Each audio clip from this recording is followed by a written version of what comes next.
আসসালামু আলাইকুম এভরিওয়ান। জুম্মার দিন আরেকটি সেলার ব্যাগ সেল করলাম আর কে আছে ব্যক্তি বড় ভাইয়ের কাছে। তোমার ব্যাগ থেকে আসলো, ব্যাগটা কত টাকা কিনলো সম্পর্কে জেনে নেই। আসসালামু আলাইকুম ভাই। ওয়ালাইকুম সালাম ভাই। তার নাম কি? ভাই আলহামদুলিল্লাহ। আমার নাম লিটন কুমার। লিটন কুমার, বাসা কোথায়? বাসা আমার সিরাজগঞ্জ। সিরাজগঞ্জ। আপনি কি একা আসছেন ব্যাগ কেনার জন্য নাকি না? আমার সাথে আমার ওই যে ভাই আছে।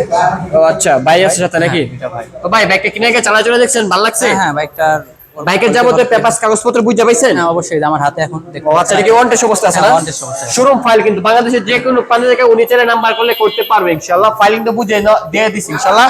তো ভাই বাইকটা কত টাকা দিয়ে কিনলেন? ভাই বাইকটার নেওয়া হয়েছে 48,000 টাকা। শুধু 48 কিন্তু নিয়ে নিল আর কাছে ব্যাগটা একদম ফ্রেশ কন্ডিশন। যাদের লাগবে দ্রুত এখনই স্ক্রিনে নম্বর যোগাযোগ করতে পারেন বা লোকেশন আসতে পারেন। এরকম বাইক যদি লাগবে অবশ্যই আমাদের লোকেশনে চলে আসুন। আর লোকেশনটা হচ্ছে নরসিংদী জেলা Madhabdi bus stand. Madhabdi bus stand নেমে 20 টাকা রিক্সা করে নিবে বলুন শীতলাবাড়ি মোড় মিড টাওয়ার। মিড টাওয়ারের আন্ডারগ্রাউন্ড নিচে আমাদের সম্রাট ব্যাগ গ্যালারি অবস্থিত। সকলে ভালো থাকবেন, সুস্থ থাকবেন, আল্লাহ হাফেজ।